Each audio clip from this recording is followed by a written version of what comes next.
Bonjour à tous, je vous propose d'explorer la carte mentale qui concerne le deuxième chapitre du cours de neurophysiologie qui porte sur la communication nerveuse. Voici la carte mentale en question, donc, qui est assez grande et donc, sur laquelle nous allons zoomer pour trouver donc, ici le titre, donc communication nerveuse. Alors cette carte, et donc ce chapitre est constitué de plusieurs parties. Le premier point va porter sur le potentiel de repos, le deuxième sur le potentiel d'action, le troisième sur la naissance du message nerveux, le quatrième sur la transmission synaptique, le cinquième et dernier point sur les neurotransmetteurs. Donc nous revenons au premier point qui concerne donc le potentiel de repos. Alors, commençons par la définition du potentiel de repos. Nous avons dit qu'un potentiel, donc c'est une différence d'état électrique. On peut du coup parler de différence de potentiel ou DDP. Cette différence de potentiel existe entre deux milieux, les milieux intra- et extracellulaires. Le terme potentiel est intéressant parce qu'il souligne le fait qu'une cellule va avoir donc une capacité d'action, un petit peu comme une pile, puisque comme on l'a dit, une cellule va présenter un pôle moins qui correspond au milieu intracellulaire et un pôle plus qui correspond au milieu extracellulaire. On peut souligner le fait que dans toutes les cellules vivantes, il existe un potentiel de membrane. Ce potentiel de membrane, on le qualifiera plus spécifiquement de potentiel de repos dans les neurones et dans les cellules musculaires. Ce potentiel de repos a une valeur de moins 65 à moins 70 millivolts en moyenne. Comment le mettre en évidence? Eh bien, en utilisant des microélectrodes et un appareil d'enregistrement comme un voltmètre ou un oscilloscope. Alors, on peut se poser la question, à quoi est due cette différence de potentiel? Donc nous avons pour cela passé en revue plusieurs modèles physiques et nous avons pu conclure sur le fait que pour qu'il y ait une différence de potentiel, il faut que des particules chargées soient présentes. Ces particules chargées sont ce que l'on appelle des ions. Et deux types d'ions sont importants dans ce mécanisme au niveau des cellules. Les cations, donc les ions potassium K+, qui sont donc des cations, et les ions sodium, qui sont aussi des cations, donc les ions Na+. Vous vous souvenez, je vous avais dit que le symbole est K+ pour le potassium du fait de son ancien nom, le kalium, et Na+ pour le sodium du fait que l'ancien nom est natrium. D'autre part, pour qu'il y ait cette différence de potentiel, il faut aussi que ces particules chargées présentent une répartition inégale dans les milieux intracellulaires et extracellulaires. Alors, je vous avais redonné les concentrations ioniques donc, dans ces milieux. Dans le milieu intracellulaire, il y a beaucoup de potassium par rapport au milieu extracellulaire où il y en a peu. Et c'est l'inverse pour le sodium. Peu de sodium dans le milieu intracellulaire par rapport au milieu extracellulaire où il y en a beaucoup. Alors, le potentiel va pouvoir s'établir du fait qu'il existe aussi des forces. Deux types de forces sont importantes, les forces électrochimiques qui vont être à l'origine de gradients. Les forces électrochimiques, donc deux types de forces, les forces chimiques d'une part et les forces électriques d'autre part. Donc les forces chimiques vont être à l'origine d'un déplacement des ions du milieu où ils sont plus concentrés vers le milieu où ils sont moins concentrés. Et les forces électriques vont agir de la façon suivante, telle que les charges opposées vont s'attirer, les charges identiques vont se repousser. Donc ce potentiel va s'établir du fait de la présence de deux forces, chimiques et électriques, et du fait qu'il existe une perméabilité sélective de la membrane. Nous avions vu qu'effectivement, une membrane cellulaire va présenter des dispositifs qui vont permettre des mouvements d'ions, des canaux ioniques qui vont être à l'origine de transports passifs, c'est-à-dire qui ne vont pas nécessiter de consommation d'énergie. Ils vont se faire selon les gradients électrochimiques. Et d'autre part, il va être nécessaire d'avoir également des structures qui vont pouvoir maintenir un certain équilibre en consommant de l'énergie, qui sont les pompes NAK, qui vont donc consommer l'ATP, l'adénosine triphosphate, qui est l'énergie consommable. Alors, après cela, nous nous sommes intéressés au potentiel d'action. Nous avons défini le potentiel d'action comme étant une variation du potentiel de repos. Nous l'avons décrite, cette variation du potentiel de repos. Donc, nous avons décrit le potentiel d'action qui est constitué par une phase ascendante que l'on appelle phase de dépolarisation. À ce moment-là, le potentiel va friser les plus 40 millivolts. Et puis la deuxième phase, c'est la phase descendante ou de repolarisation que l'on peut découper en deux phases, une phase de repolarisation au sens plus strict et puis une phase d'hyperpolarisation où on va au-delà des moins 65, moins 70 millivolts puisqu'on frise les moins 80 millivolts. D'autre part, la durée d'un potentiel d'action est de 1 milliseconde en moyenne, c'est le temps qu'on gardera en tête.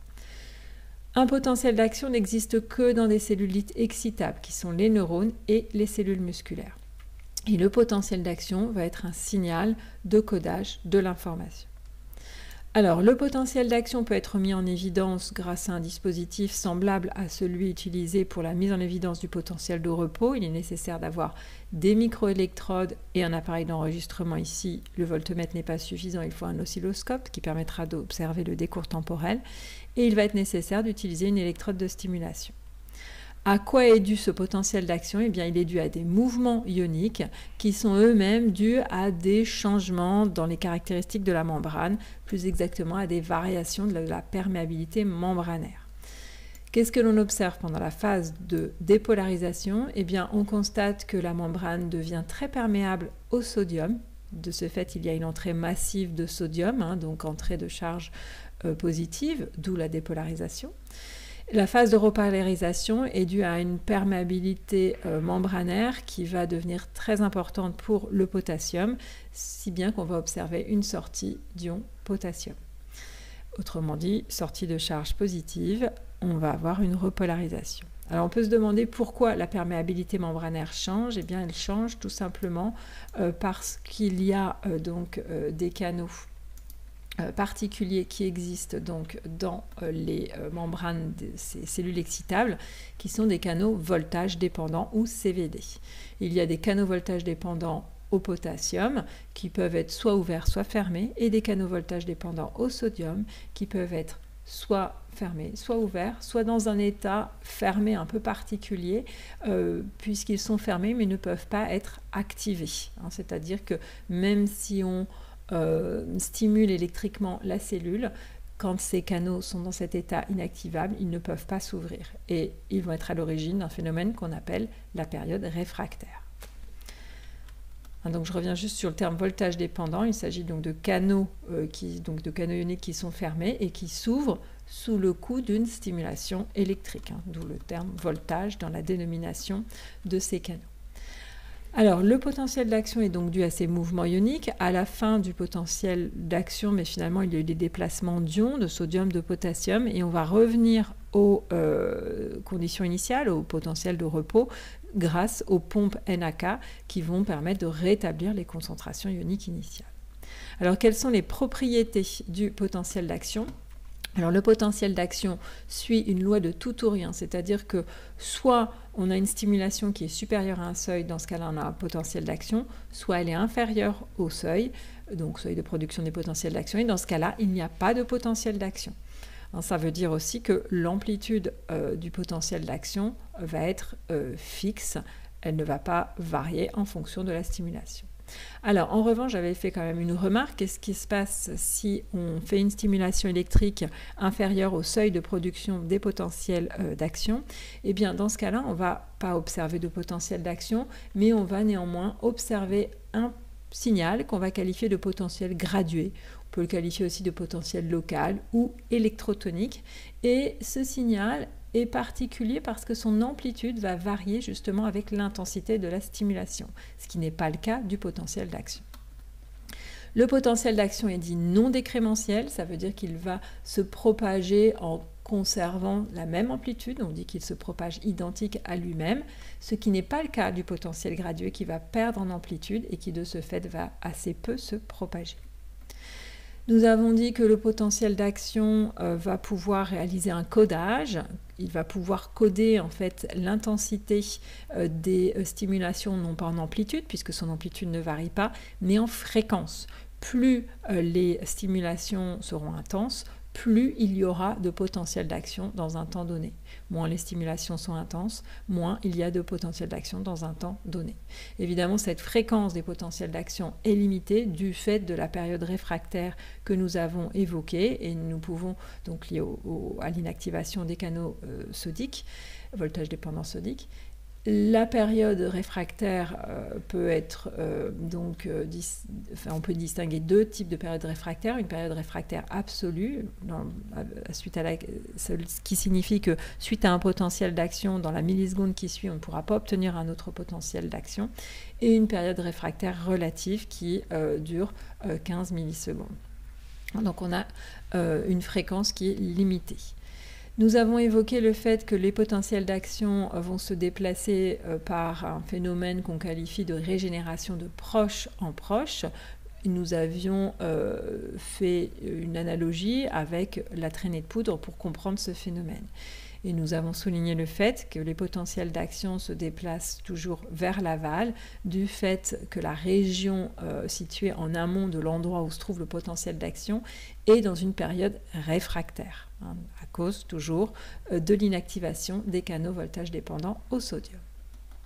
Concernant la vitesse de déplacement des potentiels d'action, nous avons dit que cette vitesse est faible sur un axone amyélinique de petit diamètre.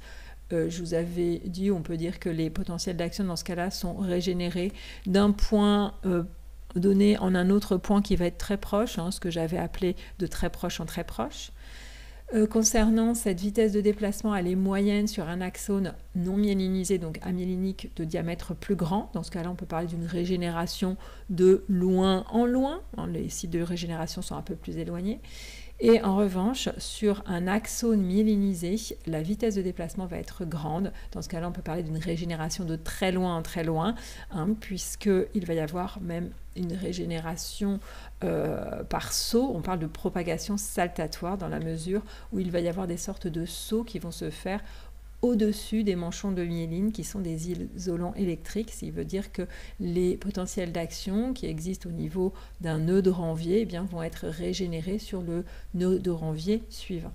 Alors justement, on peut comparer les vitesses. Sur des axones non myélinisés, on atteint un plafond qui est d'à peu près 5 mètres par seconde pour le déplacement des potentiels d'action, ce qui correspond à 18 km/h, alors que sur les axones myélinisés, on monte à 120 mètres par seconde, ce qui correspond à 432 km/h.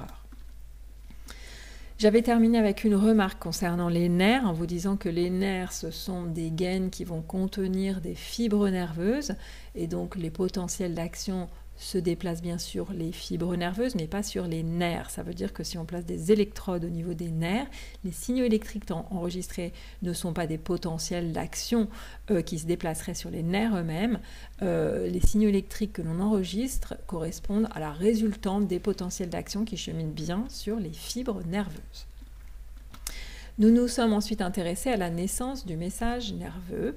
Nous avons dit que globalement, on peut dire que dans les conditions artificielles, les potentiels d'action sont générés par des stimulations électriques, ce que nous avons fait jusque-là.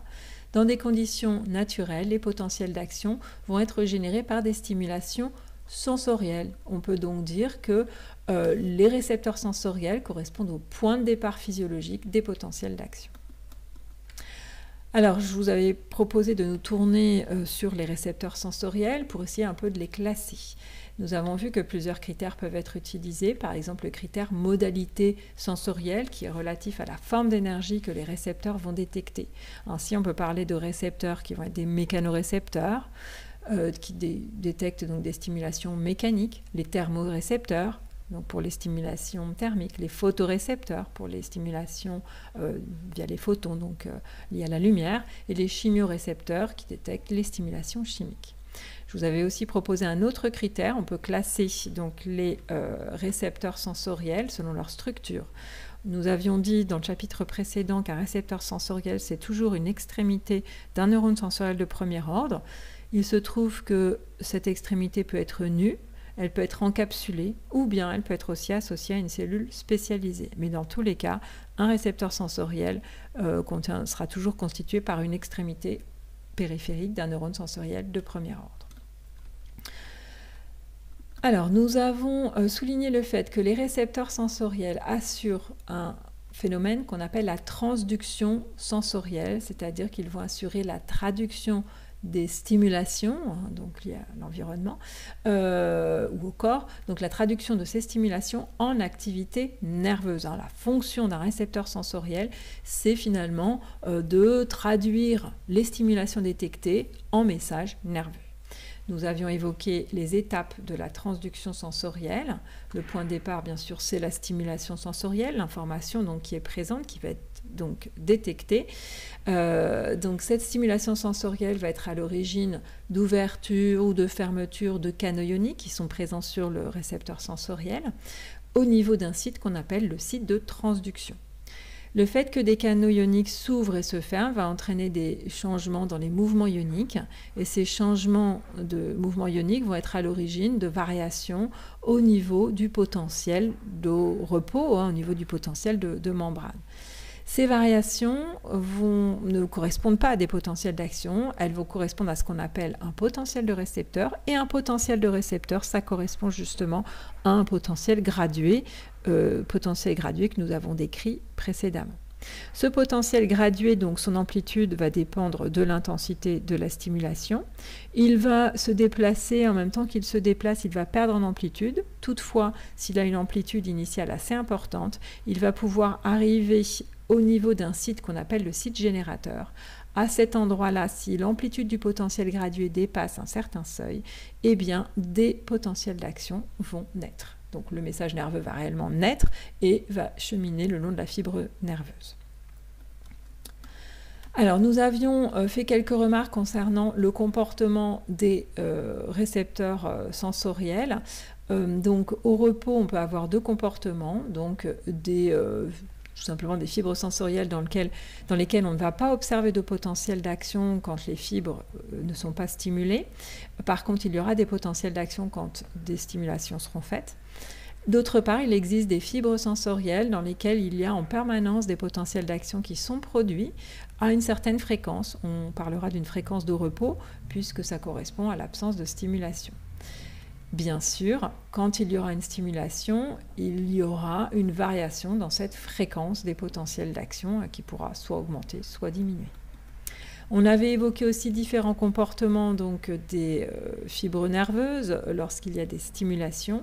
Nous avions parlé donc, de fibres nerveuses, donc de récepteurs toniques ou phasiques. Dans un récepteur tonique, c'est un récepteur qui va donc se mettre à produire des signaux ou à changer sa fréquence de repos quand la stimulation survient et qui va le faire tant que la stimulation est présente. Un récepteur phasique, c'est un récepteur qui lui va se mettre à produire des signaux seulement au moment où la stimulation survient. Ça veut dire que même si la stimulation est toujours présente, il va cesser d'informer, il n'informe que sur les moments où les stimulations surviennent. Pourquoi est-ce qu'il cesse d'informer? Tout simplement parce qu'il va s'adapter assez rapidement. On parlera d'adaptation sensorielle et ce que je vous avais dit, c'est que les récepteurs toniques, ils vont effectivement envoyer des signaux quand une stimulation arrive et tant qu'elle est présente, mais c'est vrai que des stimulations qui durent très longtemps, au bout d'un moment, ne vont plus être donc détectés et transformés en messages nerveux par les récepteurs toniques parce qu'ils finissent tôt ou tard par s'adapter. Alors, nous avions ensuite abordé la transmission synaptique. J'avais commencé en revenant sur les théories concernant l'organisation du système nerveux au XIXe siècle. Deux théories effectivement existent à cette époque. On est donc à la fin du XIXe siècle. En fait, Kajal, en utilisant la coloration de Golgi, a identifié des neurones dans le tissu nerveux, c'est-à-dire des cellules bien identifiées et distinctes les unes des autres. Il pose l'hypothèse que ces cellules qui sont contiguës, c'est-à-dire les unes à côté des autres, peuvent s'échanger de l'information les unes avec les autres. Effectivement, c'est le cas. Il existe des structures que l'on appelle les synapses chimiques. À côté de ça, il y a une autre théorie qui est portée par Golgi, l'inventeur justement de la coloration. Cette théorie, donc, c'est la théorie réticulaire. Et pour Golgi, eh bien, ce tissu nerveux donc, ne comporte pas de cellules bien identifiées. Lui, il envisage le tissu nerveux comme étant constitué de tout un tas de cellules qui sont en continuité les unes avec les autres. Il parle donc d'un maillage fusionné. Évidemment, les deux chercheurs ne sont pas d'accord l'un avec l'autre, mais il se trouve qu'on peut les réconcilier puisqu'il existe effectivement des synapses qu'on qualifie de synapses électriques qui correspondent à des lieux où les neurones vont être vraiment en continuité les uns avec les autres. Donc ce que j'ai rajouté aussi, c'est que Kajal et Golgi se sont partagés le prix Nobel de 1906, tout en ayant des positions tout à fait différentes et en le soulignant. Donc j'ai commencé par évoquer les synapses électriques qu'on peut qualifier de jonctions communicantes ou GAP, qui sont en fait des structures qu'on observe dans les neurones, mais pas que dans les neurones, mais il se trouve que dans les neurones, ces ponts de cytoplasme, donc ces espèces de canaux qui mettent en continuité les neurones, vont permettre à l'information de circuler rapidement d'un neurone à l'autre, puisqu'effectivement les neurones sont mis en continuité. Nous avons passé plus de temps sur les synapses chimiques. Nous avons commencé par les localiser. On les trouve donc entre des neurones. On les qualifie dans ce cas-là de synapses neuroneuroniques. On peut les trouver entre un neurone et une cellule d'un muscle strié squelettique. Dans ce cas-là, on parlera de jonction neuromusculaire. La jonction neuromusculaire étant bien une synapse chimique.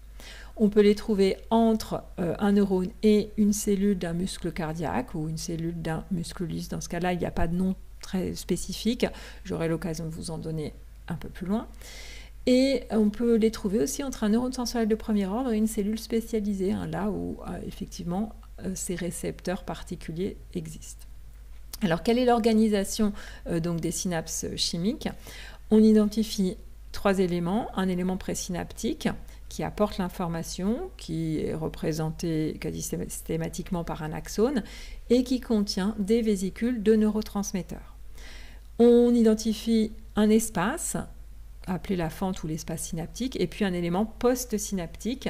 L'élément post-synaptique, il reçoit donc l'information, c'est la structure dans laquelle l'information va pouvoir renaître. L'élément post-synaptique sera le plus souvent une dendrite, plus rarement le soma et encore plus rarement un axone. D'autre part, on peut souligner le fait que dans l'élément post-synaptique sont présents des récepteurs membranaires qui vont pouvoir lier justement les molécules de neurotransmetteurs. Comment fonctionnent les synapses? Eh bien, l'élément présynaptique va fonctionner à chaque fois de la même façon. On y verra les potentiels d'action qui vont arriver, qui vont déclencher l'ouverture de canaux calciques. Du calcium va entrer. Je vous l'ai dit, le calcium est un messager intracellulaire qui va déclencher dans l'élément présynaptique la libération des neurotransmetteurs. Donc les vésicules contenant les neurotransmetteurs vont se déplacer, vont migrer vers la membrane terminale, vont fusionner avec et il va y avoir donc une exocytose de neurotransmetteurs dans la fente synaptique. Donc les neurotransmetteurs sont libérés dans la fente synaptique. Dès qu'ils sont libérés, ils vont commencer à être neutralisés, recyclés. Alors la neutralisation peut se faire de différentes façons. Ça peut être par exemple un repompage fait par l'élément présynaptique qui va les recycler. Il peut y avoir aussi des enzymes qui vont les découper dès qu'ils arrivent dans l'espace synaptique. Que se passe-t-il dans l'élément post-synaptique? Eh bien, les neurotransmetteurs vont, pour ceux qui n'ont pas été détruits en tout cas, ils vont se fixer sur les récepteurs post-synaptiques, ce qui va entraîner des mouvements ioniques, par exemple, dans l'élément post-synaptique ou des modifications du métabolisme. Quoi qu'il en soit, il y a des changements qui surviennent dans l'élément post-synaptique, changements qui pourront éventuellement être à l'origine de la formation d'un message nerveux. Alors là, je viens en fait d'évoquer 2 types de fonctionnement pour ces synapses qui vont dépendre directement des récepteurs qu'on observe sur les éléments post-synaptiques. Alors de ce fait, on va parler de synapses ionotropiques ou métabotropiques. Les synapses ionotropiques sont des synapses dans lesquelles on va observer sur les éléments post-synaptiques des récepteurs dits ionotropiques.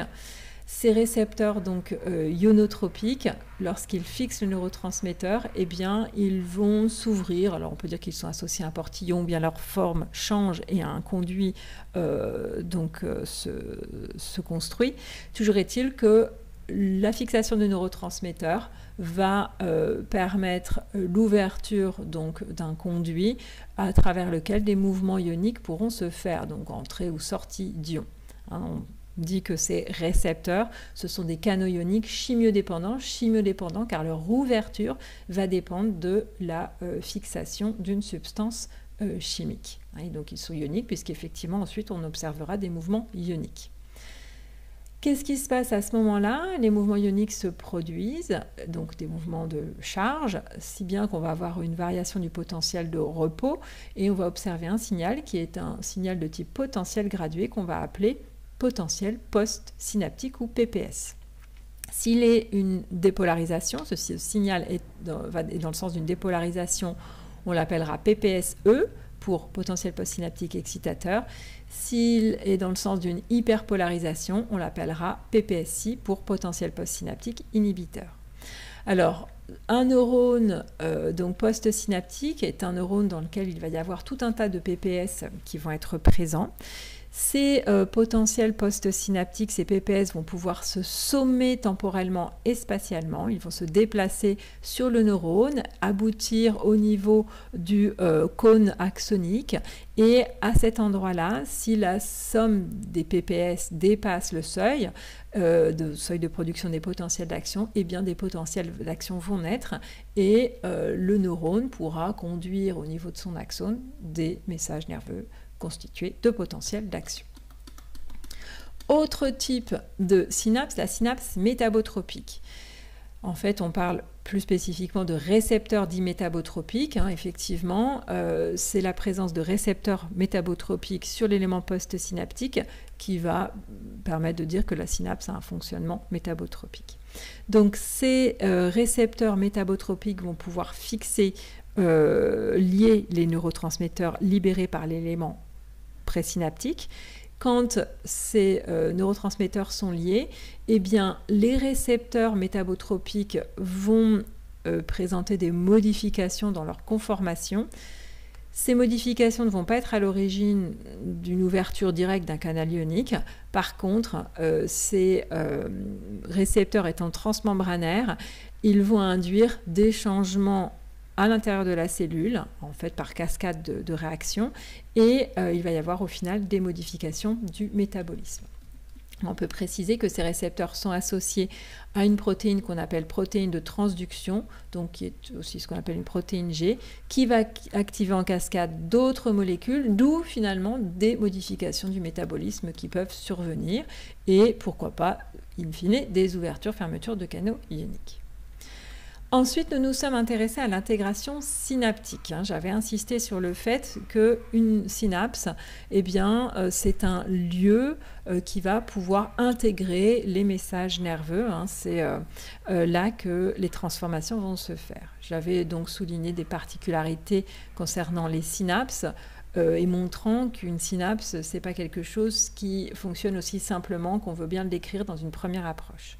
Déjà, on peut dire qu'une synapse est fatigable. Effectivement, il y a certains moments où une synapse peut ne plus fonctionner parce qu'elle a beaucoup fonctionné, par exemple, si les neurotransmetteurs sont épuisés.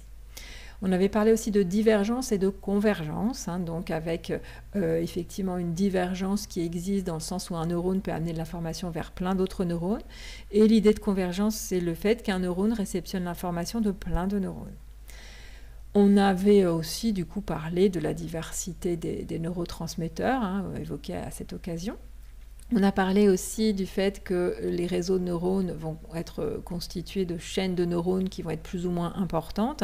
Et plus il y a de neurones qui s'intercalent dans une chaîne, plus la probabilité qu'il y ait un changement dans le message nerveux va être grande. Nous avions évoqué aussi deux types de neuromodulation, pré- et post-synaptique, que nous avions illustré.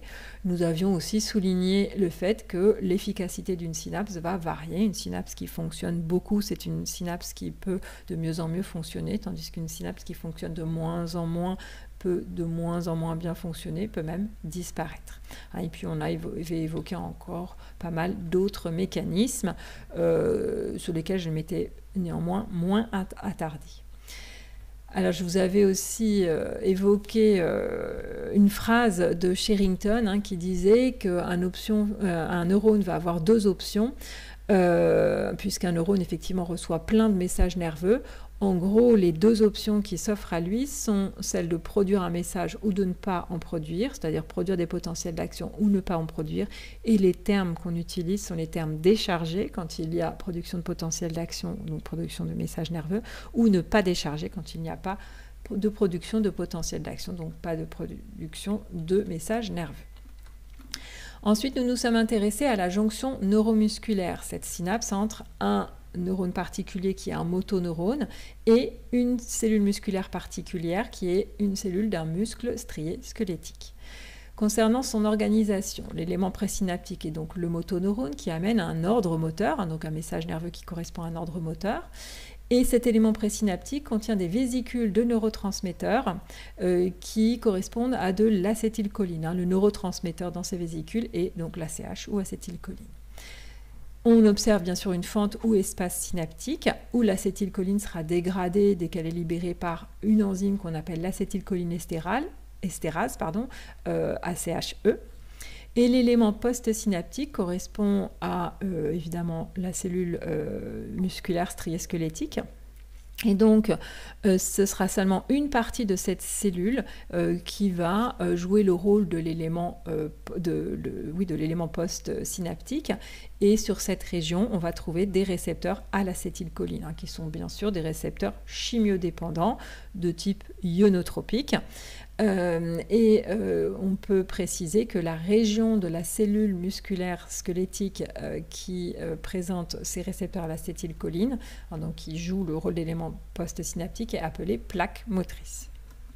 Concernant le fonctionnement, donc l'élément présynaptique amène les ordres moteurs. On va donc voir des potentiels d'action arriver, ce qui va entraîner l'ouverture de canaux calciques, c'est toujours le même fonctionnement, entrée de calcium, et puis libération donc des neurotransmetteurs, en l'occurrence de l'acétylcholine, dans la fente synaptique, dans l'espace synaptique. L'acétylcholine libérée dans cette fente va commencer à être neutralisée par l'acétylcholinestérase et les produits issus de cette découpe vont être recyclés. Et au niveau post-synaptique, l'acétylcholine qui est présente dans la fente et qui n'a pas été détruite va pouvoir se fixer sur les récepteurs post-synaptiques qui sont ionotropiques. Ça veut dire que quand l'acétylcholine se fixe sur ces récepteurs donc, qui sont chimiodépendants vont s'ouvrir et donc des ions vont pouvoir circuler. Des ions circulant, on a donc des charges positives, négatives qui vont pouvoir circuler et on va avoir des PPS qui vont se constituer. Il se trouve que les PPS qui vont se constituer seront à chaque fois des PPSE que l'on appelle plus spécifiquement potentiel de plaque motrice. Tous ces PPSE vont en général atteindre le seuil de production des potentiels d'action. Des potentiels d'action vont pouvoir se former sur la cellule musculaire et vont pouvoir donc se déplacer sur la cellule musculaire et entraîner la contraction musculaire, comme nous le verrons dans le chapitre sur la fibre musculaire. J'avais terminé en évoquant les synapses qui existent entre les neurones et les autres types de muscles, cardiaques et muscles lisses. Je vous avais dit que pour l'organisation, elle est assez semblable. On retrouve un élément présynaptique. Dans ce cas-là, l'élément présynaptique est un neurone moteur du système nerveux autonome, abrégé SNA. Les informations sont des ordres moteurs et bien sûr on retrouve dans l'élément présynaptique des vésicules de neurotransmetteurs. On verra quels sont ces neurotransmetteurs dans le chapitre de neuroanatomie. Il existe un espace, une fente synaptique qui est très large et concernant l'élément post-synaptique, donc évidemment c'est la cellule musculaire cardiaque ou musculaire lisse et on va trouver des récepteurs aux neurotransmetteurs. Alors le fonctionnement de ces synapses est semblable à celui des autres synapses. Par contre, on a une diffusion assez large des neurotransmetteurs. On peut dire que d'une certaine manière, l'élément présynaptique va arroser en quelque sorte l'élément post-synaptiques. Et c'est la raison pour laquelle ces synapses sont parfois qualifiées de synapses non adressées, parce qu'il n'y a pas un lieu précis vers lequel les neurotransmetteurs sont libérés. Ils sont vraiment libérés de façon large.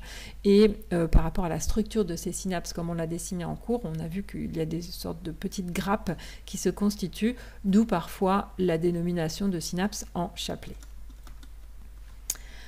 Alors, on avait terminé donc ce chapitre avec un passage en revue des neurotransmetteurs. Donc, je vous redonne seulement quelques grandes lignes concernant ces neurotransmetteurs, qui sont des molécules qui sont donc synthétisées par les éléments présynaptiques, qui sont libérées lors de stimulation présynaptique, qui sont dégradées lorsqu'elles sont placées dans les fentes synaptiques et qui vont avoir des effets sur les éléments post-synaptiques. En fait, tous ces éléments, je vous avais dit que ce sont des éléments qu'on va tenter de vérifier quand on se demande si une substance sur laquelle on travaille a un rôle de neurotransmetteur ou pas. Nous avions évoqué les étapes de la vie donc pour un neurotransmetteur. Nous avons dit qu'un neurotransmetteur, c'est une molécule qui à un moment donné va être synthétisée, qui pourra ensuite être stocké en vue d'être à un moment donné libéré. La libération, en fait, le neurotransmetteur va se fixer donc sur des récepteurs et bien sûr le neurotransmetteur va aussi être neutralisé et recyclé. Cette présentation des étapes de la vie a été l'occasion aussi de parler de l'action possible de différentes drogues donc sur les synapses. Donc on a parlé donc d'excitation voilà, et d'inhibition qui sont possibles. C'est-à-dire qu'effectivement, il y a des drogues qui vont pouvoir mimer l'action du neurotransmetteur et donc elles vont dans ce cas-là aller dans le sens d'un soutien donc, à certains de ces phénomènes et d'autres drogues vont les inhiber. Alors j'avais insisté surtout sur l'étape de fixation justement en parlant de drogues agonistes et de drogues antagonistes. Les drogues agonistes vont prendre la place du neurotransmetteur sur les récepteurs et vont avoir un effet comparable à celui du neurotransmetteur, et les drogues antagonistes vont au contraire bloquer les récepteurs et empêcher donc les synapses de fonctionner. Alors, premier neurotransmetteur que je vous avais présenté, l'acétylcholine. Je vous avais dit qu'elle est synthétisée à partir de choline et d'acétylcoenzyme A. Nous avons vu que sa libération peut être bloquée par une toxine qui est la toxine botulique. Nous avons évoqué des substances qui peuvent bloquer l'acétylcholinestérase, qui sont le gaz sarin et les organophosphates. Bien sûr, il en existe plein d'autres. Je vous avais seulement donné un panorama très général.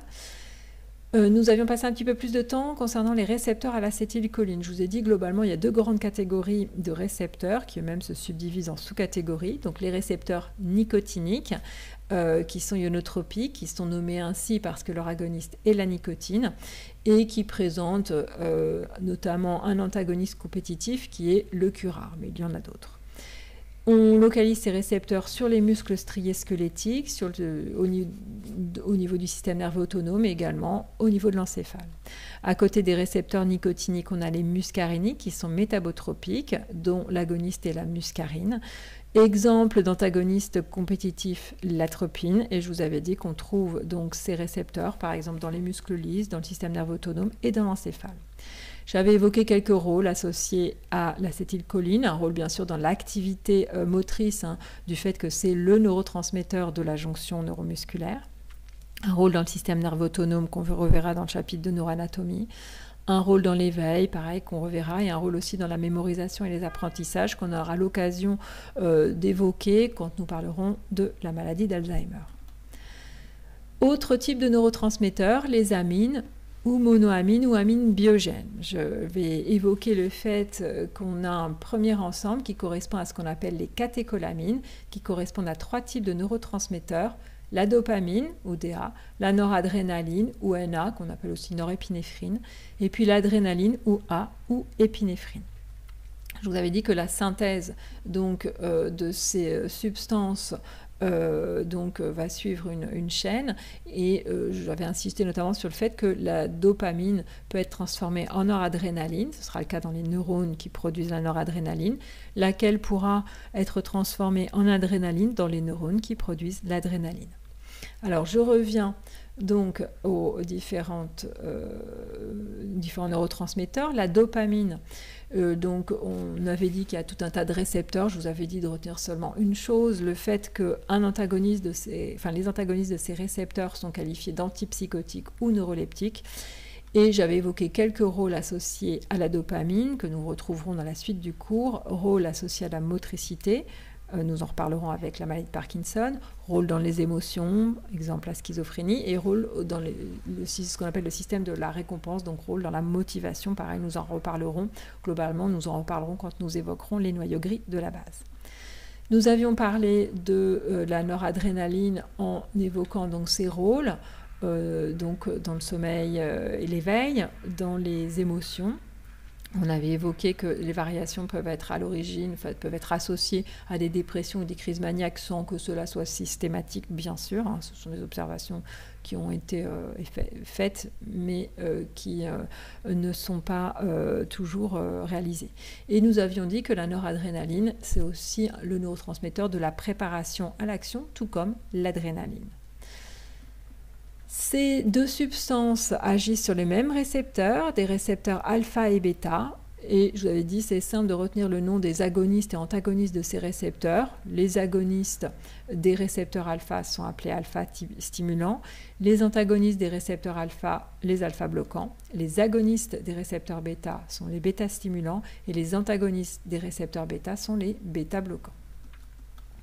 Je vous avais dit que ces catécholamines, elles sont donc neutralisées quand elles sont libérées dans la fente synaptique par un transporteur qui va les récupérer, donc c'est l'élément présynaptique qui les récupère, qui va ensuite soit les réempacter, les remettre dans des vésicules de neurotransmetteurs, soit les détruire via une enzyme qui s'appelle la MAO, la monoamine oxydase.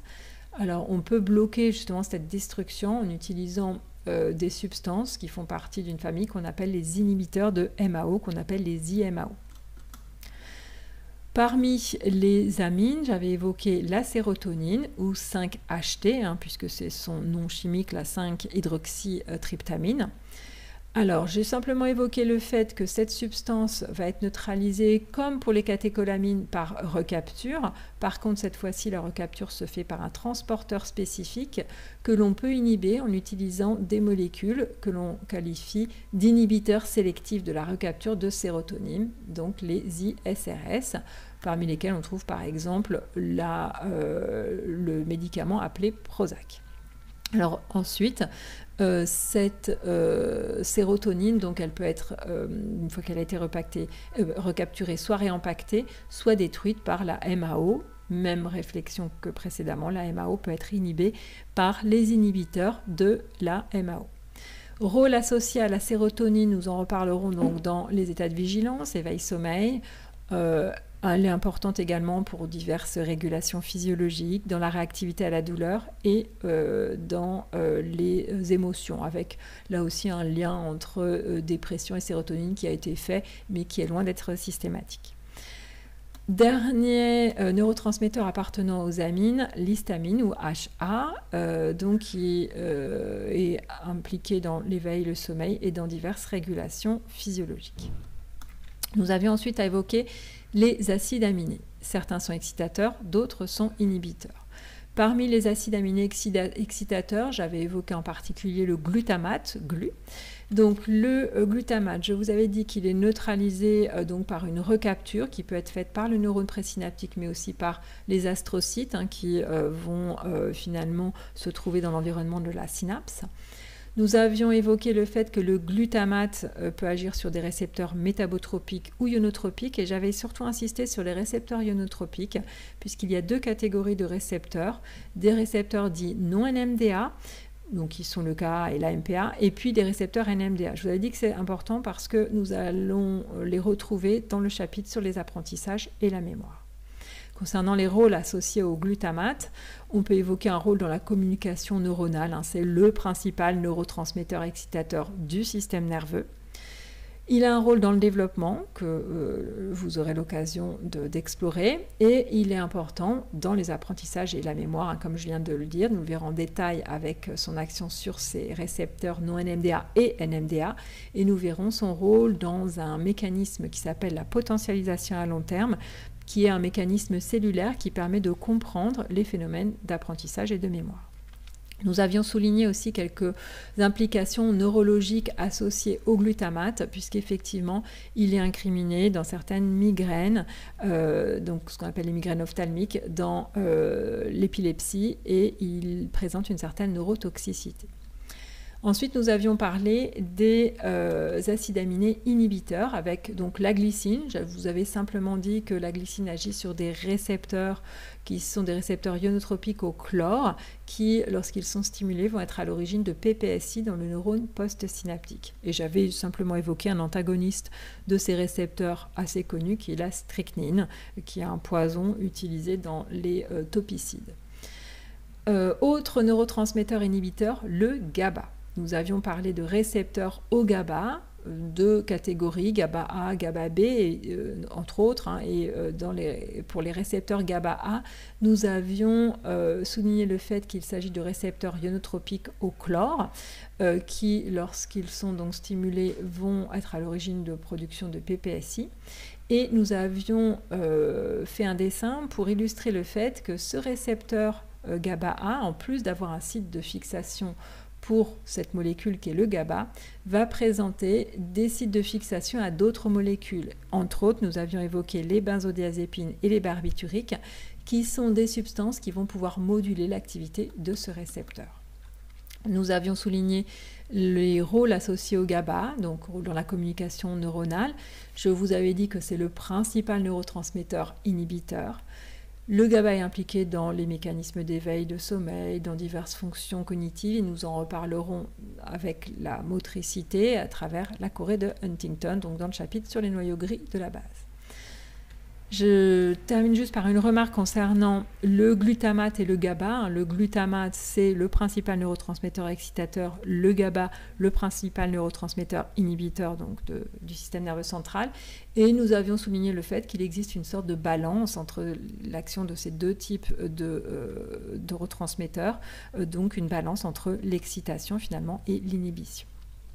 Nous avons évoqué ensuite des neurotransmetteurs qui sont des peptides, un peptide étant une courte chaîne d'acides aminés. Nous avons dit que ces peptides sont synthétisés au niveau du soma des neurones.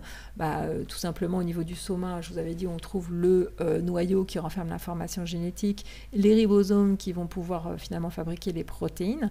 Et donc les peptides, ce sont des protéines très courtes. Donc c'est là que sont fabriqués ces neurotransmetteurs qui vont ensuite migrer vers les terminaisons synaptiques. Donc il y a une grande diversité de peptides qui existent. Ils ont souvent un rôle de neuromodulateur. Et on peut évoquer différents rôles dans la régulation hormonale, dans les fonctions cognitives, et un rôle qui est souvent assez bien décrit concernant ces peptides, et en particulier avec un rôle donc des morphines endogènes et de la substance P. J'avais évoqué le fait que les morphines endogènes agissent sur des récepteurs dont les agonistes sont la morphine, et je vous avais donné un exemple d'antagoniste de ces récepteurs qui est le naloxone. Nous avions terminé avec des neurotransmetteurs atypiques, et j'avais évoqué donc les endocannabinoïdes avec l'exemple de l'anandamide. Je vous avais dit que ces neurotransmetteurs, là, les endocannabinoïdes sont assez particuliers parce qu'ils ne sont pas stockés dans des vésicules. Au contraire, ils sont produits à la demande à partir de lipides membranaires. Ils ont aussi une autre particularité, c'est qu'ils vont agir de façon rétrograde. Donc ils ne vont pas agir du présynaptique vers le postsynaptique, mais du postsynaptique vers le présynaptique. On est plus sur des neurotransmetteurs qui vont réguler, en fait, moduler les synapses. Donc un rôle de neuromodulateur qui intervient dans différentes fonctions perceptives, la motricité, la mémoire, la douleur, diverses fonctions physiologiques et également la fonction immunitaire. J'avais évoqué ensuite l'ATP, l'adénosine, les purines, qui agissent sur des récepteurs dits purinergiques, simplement pour évoquer quelques antagonistes qui sont la caféine, la théophiline ou encore la théobromine. J'avais évoqué quelques rôles assez variés, de rôles sédatifs et anticonvulsivants, et puis un rôle dans la douleur. Et nous avions terminé avec un dernier neurotransmetteur atypique. Atypique parce que ces neurotransmetteurs sont des gaz solubles, et je vous avais donné le cas du monoxyde d'azote ou NO, substance qui n'est pas stockée dans des vésicules, qui est donc produite à la demande, qui va avoir elle aussi une action rétrograde comme l'anandamide, donc de l'élément post-synaptique vers l'élément présynaptique. On est sur une substance qui est petite et qui va diffuser très facilement à travers les membranes et qui peut permettre la coordination de petits ensembles de neurones. Petit ensemble de neurones parce que tout simplement c'est une substance qui va tout de même être rapidement dégradée. Alors ces rôles, donc les rôles associés au monoxyde d'azote vont être un rôle dans la coordination d'ensemble de neurones, c'est ce qu'on vient d'évoquer ici, et un rôle aussi dans la modulation synaptique, notamment au niveau des synapses glutamatergiques. J'avais terminé par une conclusion concernant les neurotransmetteurs, en soulignant le fait qu'une molécule peut très bien avoir un rôle de neurotransmetteur dans le système nerveux, mais un rôle différent en dehors du système nerveux. Et j'avais souligné le fait que lorsqu'on fait des classifications de neurotransmetteurs, on peut très bien les classer sur des critères chimiques. C'est ce que j'ai fait dans la présentation que je vous ai proposée pour les neurotransmetteurs, mais on peut aussi les classer selon leur mode d'action. Dans ce cas-là, on peut se dire qu'il existe des neurotransmetteurs assez classiques, on va dire les neurotransmetteurs de la communication neuronale. C'est le cas du glutamate, du GABA, donc le glutamate excitateur, le GABA inhibiteur, et c'est un rôle aussi qu'assure l'acétylcholine au niveau de la jonction neuromusculaire. À côté de ça, il y a des neurotransmetteurs qui vont pouvoir moduler des grandes populations de neurones. Je vous avais montré tout un tas d'images où on voit effectivement des neurones dont le soma est localisé dans un lieu spécifique de l'encéphale et dont les axones très ramifiés vont atteindre tout un tas de régions de l'encéphale situées à distance. C'est pour ça que dans ce cas-là, on peut dire que ces neurotransmetteurs produits par ces populations de neurones vont finalement pouvoir moduler l'activité de plein d'autres neurones. Et donc, ces neurones-là vont libérer des neurotransmetteurs qui sont du type dopamine, noradrénaline, adrénaline, sérotonine, histamine ou encore acétylcholine. L'acétylcholine cérébrale va avoir cette fonction, contrairement à l'acétylcholine de la jonction neuromusculaire. À côté de ça, il y a des neurotransmetteurs qui sont plutôt modulateurs des synapses elles-mêmes, donc on va plutôt parler de modulateurs de neurones individuels, avec les peptides, les endocannabinoïdes, le monoxyde d'azote ou encore l'ATP, l'adénosine et les purines. On est effectivement sur des neurotransmetteurs qui vont faire en sorte que les synapses fonctionnent un peu plus, un peu moins, en tout cas qui vont moduler l'activité de ces synapses. Donc avec ce dernier point, donc, nous terminons la description de cette carte mentale qui portait sur la communication nerveuse. Je vous dis donc à très bientôt pour une prochaine carte mentale.